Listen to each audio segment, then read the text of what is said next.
Rhythm is something you either have or don't have, but when you have it all over. Elvis Presley. Now, while I appreciate the musical brilliance of the king of rock and roll, I think he may have underestimated the role that rhythm plays in the lives of all human listeners. Rhythm is all around us. It plays a role in our musical environment, whether it's doing the whip at a club with your friends or listening to your favorite local band at a local bar. You may have even experienced rhythm while you watched the Bellagio fountain show as Celine Dion played across the speakers. However, rhythm plays a role in many other crucial aspects to human life.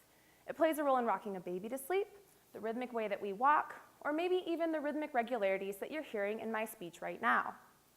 My research focuses on how we perceive rhythm in our auditory environment. Specifically, I am interested in what is going on in the brain while we perceive rhythm in our daily lives. An important aspect to musical rhythm is the beat. The beat is where you would likely find yourself clapping along to the music. Let's pretend like I played 6 tones for you guys. As represented by these blue dots, you could hear these 6 tones with one of 2 different beat patterns. You might hear 2 strong beats or 3 strong beats in the group of tones. If you heard 2 strong beats, it might sound something like 1, 2, 3, 4, 5, 6. If you heard 3 strong beats, it might sound something like 1, 2, 3, 4, 5, 6. These 2 beat patterns are very prevalent in musical pieces. So in my task, I asked my participants to listen to a piano player play a song with one of these 2 beat patterns, and then judge whether or not a drummer is matching or not matching the beat. While participants do this rhythm task, I also record neural activity using continuous cortical EEG. This paradigm allows me to measure listeners' perception of the beat during the rhythm task, while simultaneously looking at whether or not the beat is present in the neural activity. I expect that when I look at the EEG data, I will see higher amplitudes of neural activity occurring at the same time that the beat is being perceived in the music. This is a crucial first step to us better understanding how our brains have rhythm and how this helps us perceive rhythm in our daily lives. Now, most of us are pretty good at perceiving rhythm in our daily lives. However, some individuals have a more difficult time with this. Children with language deficiencies, such as dyslexia or stuttering, have also been shown to have rhythm deficiencies. If we can measure these rhythm deficiencies using a paradigm like this, then from a neural perspective, then we may be able to identify these at-risk children for these future language acquisition problems. This research could lead to one of the earliest indicators of children with language delays, thus allowing for earlier educational intervention techniques to help these children as they develop language while they're in school. Thank you.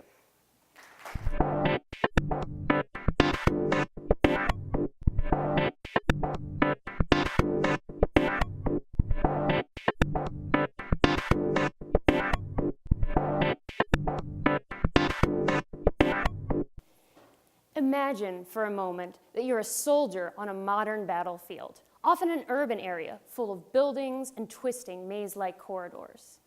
Your environment is full of sounds, gunfire, heavy footsteps, heavy machinery, shouting, yelling, and constant radio contact between you and your squad mates. It's a complicated auditory environment, and you must focus on those sounds that are relevant to your mission and to your survival. But wait, something's changed. Was it footsteps coming from behind? A different pattern of gunfire? Would you have noticed those changes to your auditory environment, especially if you were focusing on something else? Change deafness is the failure to attend to relevant changes in our auditory environment. We see it every day in a host of real-life situations, from failing to notice an announcement in a crowded room to failing to notice the sound of an approaching car as we walk up to a crosswalk. We see change deafness in laboratory tasks, where participants know they're trying to tell the difference between 2 sound scenes. There's change deafness for environmental sounds, for speech, and for music. One of the major questions in change deafness research is why we fail to notice these otherwise salient acoustic changes. Attention and other higher level cognitive factors play a role. When we focus our attention on a different task, change deafness increases. But attention alone is not enough to explain change deafness, as we still see it when participants are explicitly trying to detect changes in auditory scenes. Lower level factors play a role as well, such as how similar the overall soundscape is, or how similar or different the new sounds are from the previous sounds. Because change deafness is such a prevalent problem and can have painful or even life-threatening consequences, we want to know, Can we train people to become more aware of their auditory environment? Our lab, in collaboration with the Army Research Laboratory, is testing the effectiveness of different training paradigms in reducing change deafness. I spent this last summer at the Aberdeen Proving Ground in Maryland working with the scientists to set up an EEG experiment to answer this question. We're training soldiers and other participants different ways to listen to sounds, from paying attention to the overall sound scene or trying to name each sound they hear individually. We're then comparing their differing rates of change deafness and examining their neural activity to see what changes in the brain when you miss versus when you catch that change in sound. Our goal is to understand why we fail to notice these relevant and salient changes in our auditory environment. This research helps us understand how we make sense of the sounds we hear and how we determine which of those sounds are relevant to us. We want to find those factors that underlie successful change perception so that the next time someone asks you, wait, did you hear that? You can answer with confidence, yes, I did. Thank you.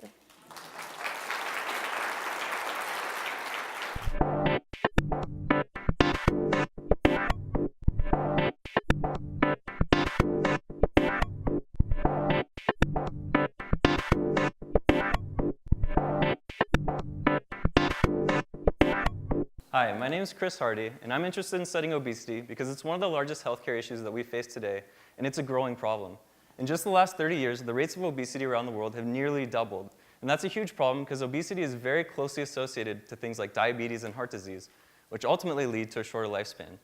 And the tendency of westernized societies to eat more and exercise less is obviously an obstacle to treatment, but science has shown that there's more to obesity than just what you eat and how often you go to the gym. There's a clear genetic component, and understanding what genes make you fat and how that fat affects the heart is the main focus of my research. In order to address these questions, I use a very important model organism, the fruit fly, Drosophila melanogaster. And when I tell people that I study really fat fruit flies, they usually think I'm crazy. But flies are much more similar to humans than people might expect, with about 75% of genes that cause a disease in humans also found in the fruit fly. You can even take fruit fly insulin and activate the mammalian insulin receptor, and vice versa. So here at UNLV, we've established a very unique system in order to study obesity in fruit flies. It started about 15 years ago when my advisor, Dr. Alan Gibbs, took a set of fruit flies from the wild and started a long-term evolution experiment in the lab. Each generation, he would select for only the flies that could survive the longest without food, and these tended to be the ones that could store the most fat.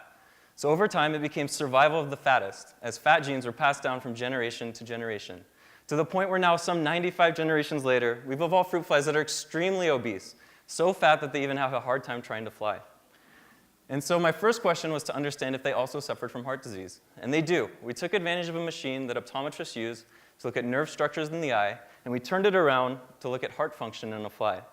And here are the results. You can see in a normal skinny fly, the heart is fully open, completely contracts, opens and contracts rhythmically over time. In our evolved obese lions, the heart is wider, it's dilated, and it's not quite as contractile. It's a condition known as dilated cardiomyopathy, and it's similar to the kind of heart disease you would see in obese humans. We found that this was largely caused by a large amount of fat tissue that physically altered the normal placement of the heart. We zoomed in on the fat tissue into the individual cells, and we found that they contained extremely large lipid droplets, and these are the compartments in the cell that hold most of the fat. What's really cool is that the genes that control lipid droplets, their size and how much fat they store, are very well conserved between humans and flies. So the next step of the project was to try to figure out what genes are causing this. So to do this, we performed a genome-wide association study where we took DNA from a skinny fly, DNA from a fat fly, and we sequenced it. So now we know all the A's, T's, G's, and C's that make up a skinny versus fat fly. Doing this, we were able to find many, many genetic differences across their genomes. And we tracked the most important using a complex computer program that we developed. We were able to use these locations to identify a set of 1,500 genes that were associated with obesity in our flies, and 1,000 of those were transferred over to humans, or they have a human equivalent. And these genes were associated with muscle disease, heart disease, and type 2 diabetes. So now we can go through this list, start testing them, and some will be targets for therapeutic intervention in the future. Thank you.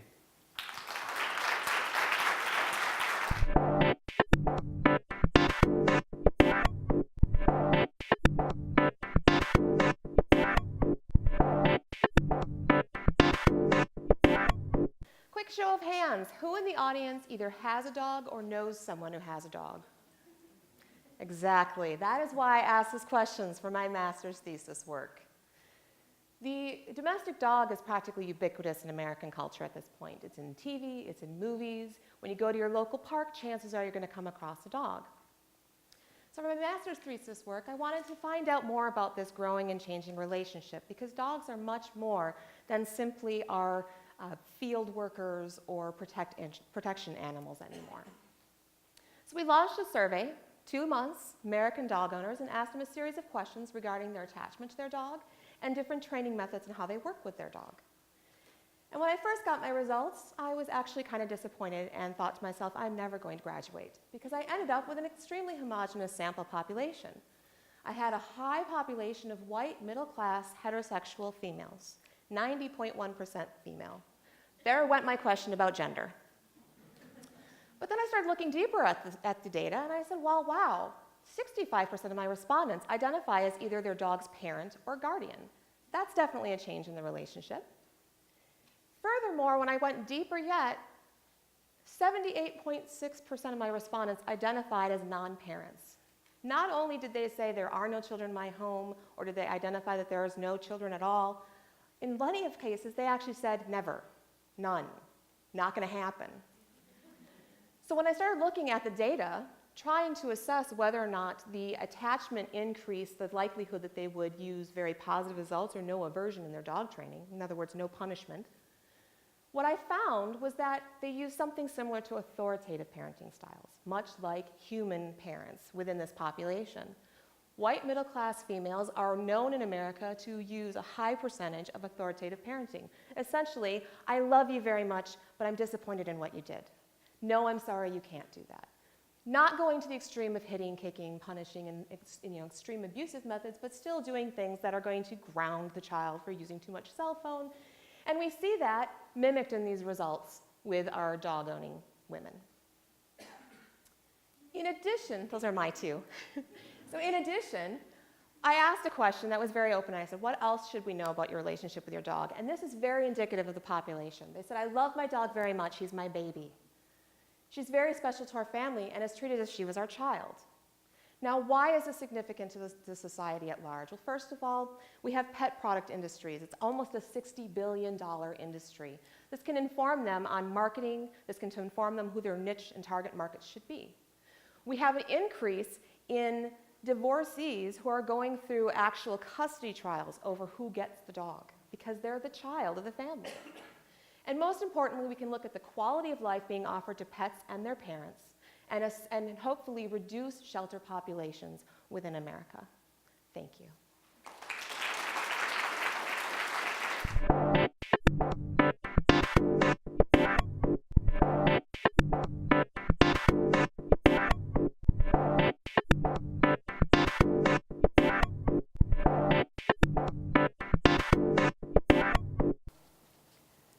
So how many of you have ever been told that you need to stretch before you exercise? Right? And I bet if I asked all of you to stand up and perform the stretch that you were told to do, I would see wildly different stretches being performed. I'd probably see some of you doing static stretching, which is where you put a body part into a stretch position and hold it for 30 to 60 seconds. And I'd probably see some of you walking through and doing dynamic stretching, where you're moving that body part as you're stretching it. And as a clinician and a biomechanist, I see this happening all the time in the sports world. I go to a soccer game and I see everybody on the team doing something different. Some people do static, some do dynamic, some just do whatever the person next to them is doing because they have no idea. And so I started to ask myself, why is this happening? As a clinician, what am I supposed to tell people to do before activity that's going to help their performance? So I started looking into the research, and I saw that it's everywhere. There are decades worth of research about stretching, and there's not really a solid answer as to what's the best to do. There's a lot of people that say static stretching is bad for performance because it decreases your neural activity, it causes you to not be able to perform force activities. And there's some people that say that it doesn't really do much, it doesn't matter. And so I started looking at methodology, and I was like, why are these studies getting the results that they're getting? And I saw that it was not very functional. So they would have somebody do a stretch, and then they would have them go straight into their activity that they were measuring, and then they were done. And then I had some people that would have people stretch for 30 to, 200 seconds, or some people were stretching for 5 minutes at a time, and that's just not very realistic, especially when we're looking at our athletes before a game. So what I wanted to do was add in a functional activity. So I asked my participants to, we would measure their strength prior to stretching, then we would have them stretch, and they'd measure it again, which is what most research studies do, and that's where they stop. But then I had them do a sprint activity, and I wanted to know how that changed their stretching effects after they did that sprinting activity. And so the measures that I looked at were that peak hip flexion torque, so the strength baseline after stretch and after sprint, and then during the sprint I looked at a couple of different variables as well. And what I found at first was really disconcerting, and I saw that there was no statistically significant differences between any of our results. And I started to think about it a little bit more, and I think about the fact that as a clinician, when I have somebody with a sprained ankle, I'm not going to tell two people to do the same exact activities. I'm going to base it off that single person and their own individual reactions to it. And so I thought that perhaps that lack of significance in my study, once I threw in that stretch or that sprint component, actually was what was significant. So once we start doing our functional activity, does it even matter what stretch we did at the beginning of the game? And this especially matters for athletes when they warm up and they sit through the national anthem, they go through coaches' meetings, and they start activity, and they sit through halftime. We want to know what's happening in that fourth quarter, those final seconds of the game. And what I'm seeing is that maybe it doesn't matter. Maybe it matters nothing what you do at the beginning of the game, but what actually matters is what you're doing up to that point. And so, in closing, when we look at some of these activities, we want to see what's going to work best for the individual, and perhaps that just means going through some of the work to see what works for every person individually rather than doing a blanket approach. Thank you.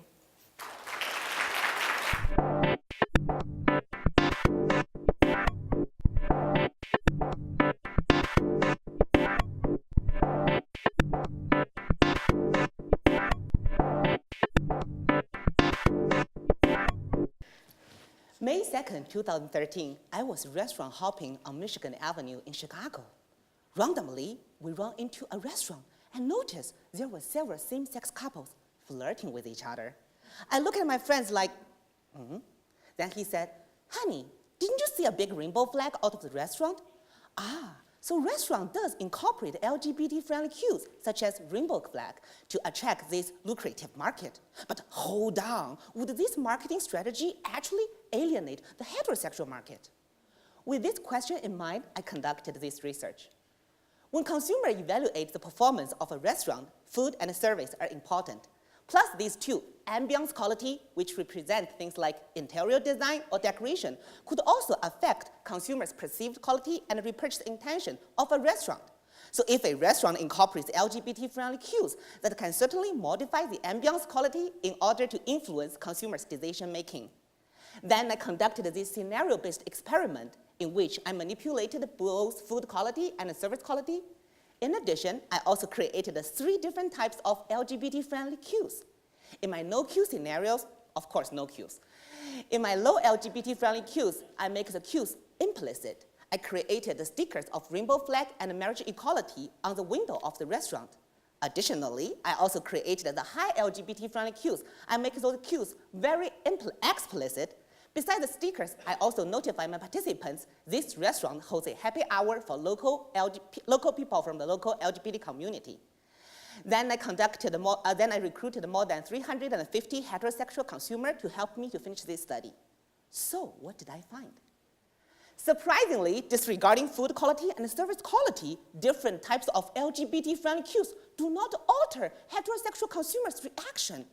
This may be easy to understand because we know this past June, the same-sex marriage is already legalized in this whole nation. So accepting individuals, brands, or products related to this topic may become common and nature in our social society. Practically speaking, although incorporating the cues is not a big concern, my significant interaction informs the restaurant owner that if you know your foods are good, incorporating the implicit cue is the best strategy to maximize your heterosexual consumers' perceived quality and repurchase intention. However, if you get complaints to tell you that your foods are really depressing, temporarily using the explicit cue may somehow can switch their attention, but not eventually powerful enough to make them that happy. We know this year UNLV is the second most diverse campus in the United States, and that is really reflected by many, many details on this campus and even in this big Las Vegas community. Take a look at the local restaurant. See, they are incorporating the LGBT-friendly cues, and we know that is implicit cues. I hope my presentation can arouse your attention of the research in diversity, because maybe next year, we, UNLV, will be on the top of diversity in this nation. Thank you so much.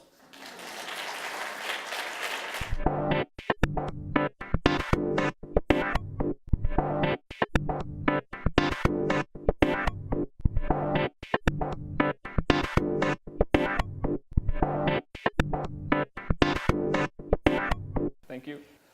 So the question is, what happens when you squeeze it? And generally, the answer is fairly simple. It's large, you put pressure, it gets smaller. We can all get on board with this. But sometimes when you go to very, very high pressures, the answer can be less than simple. So in this presentation, I'll show you how we can get to these high pressures and what will happen. To do high pressure experiments, we use a device called a diamond anvil cell, as featured here. And generally, these are devices that can be found in the laboratory and go to the hundreds of thousands to millions of times the pressure that you experience here in this room on your body right now. Now, that may sound just like a crazy number, but as far as metals are concerned, we can see subtle changes in their atomic arrangement as we take them into pressure. But what's really cool about the diamonds is that not only can we go to these very high pressures because they're hard materials, but they're also transparent. So I can look and see what is going on with these metals or this liquid. Is it making a crystal? Is it changing colors? And it's terribly fascinating to be able to see what is going on in situ while we're doing these experiments. In addition to playing with diamonds, we also have this nice laser system here that takes us not only from our pressure, but also up into temperature. In geoscience, it's very common to want to simulate the conditions at the interior of the Earth. So we have pressure and temperature. Millions of atmospheres, thousands of degrees Celsius, and you can make a lot of cool things. What I've been working on is a substance called molybdenum dioxide. And generally, so before last year, this was the only structure that we knew that this substance took on.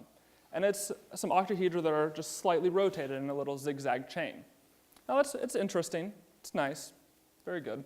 We squeeze it, and everything rotates. Everything comes into these nice straight, long chains. Packing is very efficient. And yeah, that's exciting. We have a new material. This has not been talked about. Nobody knows about this. And we've just changed our understanding of this material. Well, we want to do more. We want to go higher. We want to go further. And what we've done is, using genetic algorithms, we've predicted this structure here. And you can see, this is very high packing efficiency, higher packing efficiency, weird conglomerates of things all kind of wrapped around. And that's not what I expect. You squeeze it, it gets smaller. This didn't happen with this. Now, I haven't found it. It may not exist. But I'm going to go look for it, because that's what we're doing with diamond anvil cells and materials under extreme conditions. We're pushing the limit on materials' properties and our understanding of the physical nature of these chemicals. So I'd like to thank you for the time to present this today, and hope that you'll start pushing the limits in your own understanding of chemistry, of physics, and the world that surrounds you. Thank you.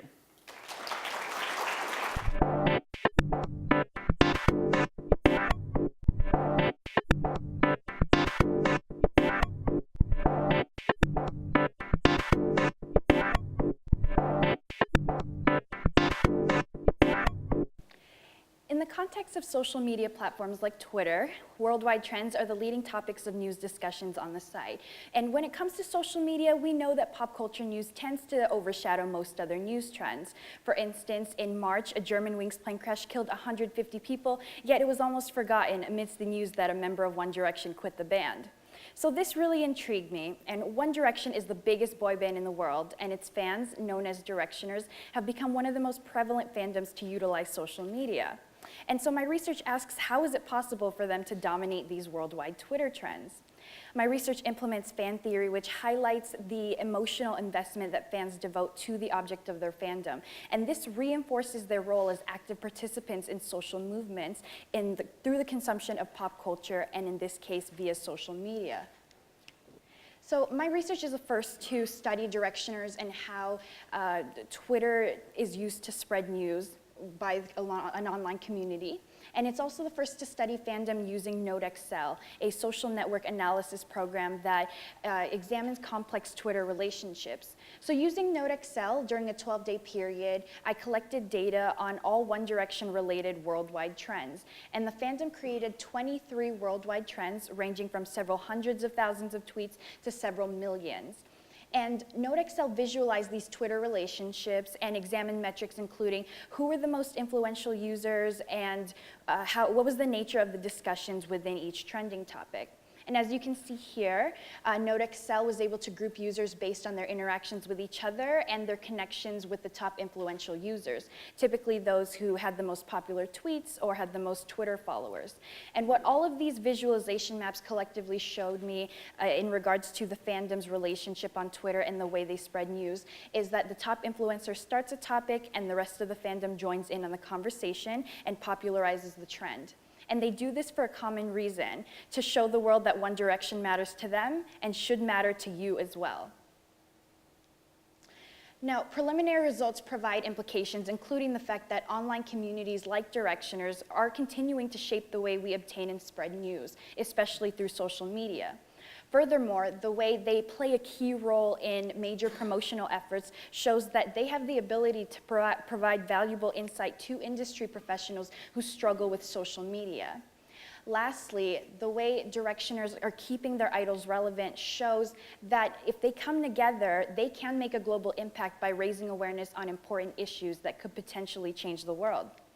Now, Matt Hills, a fandom researcher, once said in 2002, and this was pre-social media, he said that fandoms were not the dominant market for pop culture. And while he may have been true at the time, my research on One Direction fandom and Twitter is now proving otherwise in our digital world. Thanks.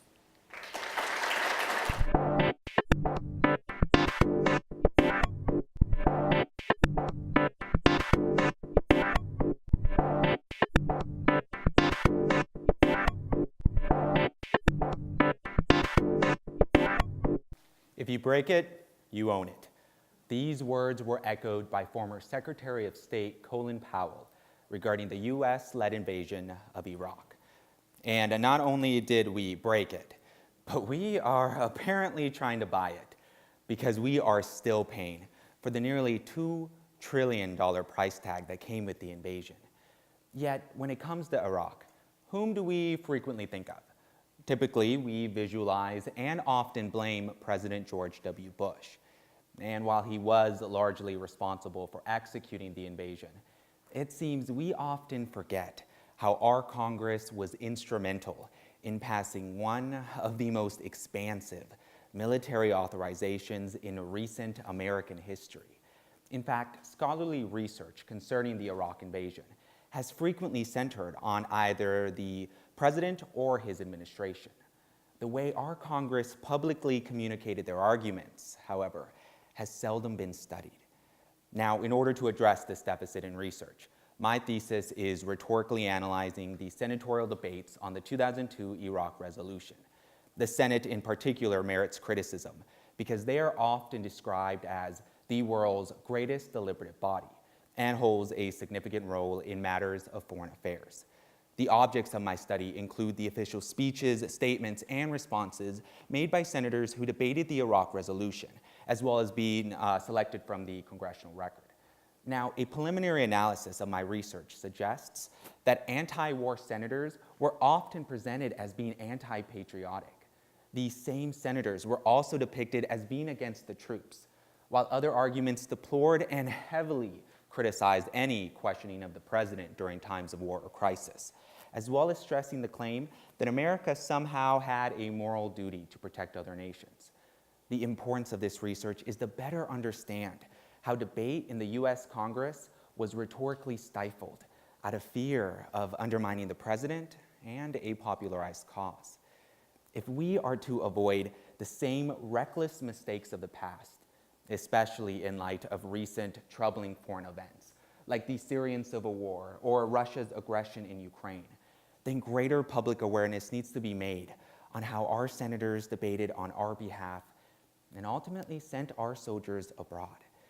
And while President Barack Obama officially declared the war over in 2011, the nearly 5,000 American troops who sacrificed their lives for this invasion demands that this academic conversation persist.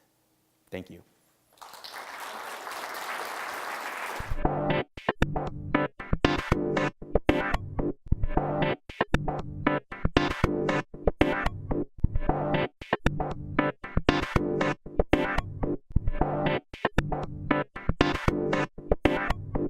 Language is full of ambiguity. And if I were to say to you, you'd be really fortunate to get this person to work for you, or I'm so glad to say she's a former colleague of mine, I could be trying to convey two very different messages. On the one hand, if you knew that I liked this colleague, I could be fondly recollecting some good collaborative relationships with this person. On the other hand, if you knew I had a really hard time with this colleague, I could be trying to convey that I'm really thrilled to finally be getting rid of this colleague. So, as you can tell from these two sentences, it's really important to take into account the immediate context or your knowledge of the situation in order to understand the intended meaning. And we're actually really good at this. Even in the few seconds that I've been talking so far, if I were to tell you that on the next slide I'm going to dig deeper into our oral knowledge, most of you will recognize that I'm not going to start talking about dental hygiene, but instead I'm going to start talking about the sounds we hear. So in my research, I'm really interested in how children learn about music and language. And when we listen to speech, there are lots of potential cues that we could listen to in order to extract the most informative information. And on the top row there's duration and loudness. On the second row, there's variations in pitch and time. And in the third row, there are syllables, and these syllables are composed of consonants and vowels. For a child, it might be difficult to figure out which acoustic cues or which set of acoustic cues are most informative and need to be weighed more heavily in order to extract the message. But as adults, we know that when we're listening to song, we ought to weigh the relationships between pitches more so that we can extract a melody and know which song we're listening to. And when we're listening to speech, it's important for us to pay attention to the relationships among syllables and words in order to understand who is doing what to whom. And in this way, our knowledge of speech and song and our ability to differentiate between speech and song can help us guide our attention toward the relevant set of acoustic features. And this can have cascading effects on music and language learning within each of those domains. And indeed, that's exactly what I found in my research that I've been doing here at UNLV with 4-year-olds. 4-year-olds that are better at differentiating between speech and song also have higher vocabulary. And this is some of the first research that suggests that having well-formed representations of speech as compared to song is beneficial for language learning, like my nephew here, James. And so this research has some real potential for clinical impacts as well. Children with autism have trouble inhibiting the irrelevant pitch information when they're listening to speech. And so a training paradigm like mine could help children with autism learn to pay attention to the relevant acoustic features when they're listening to speech and when they're listening to song. So if you take away one thing from this message today, the next time you hear an ambiguous utterance, it's really important to carefully consider the context. Thank you very much.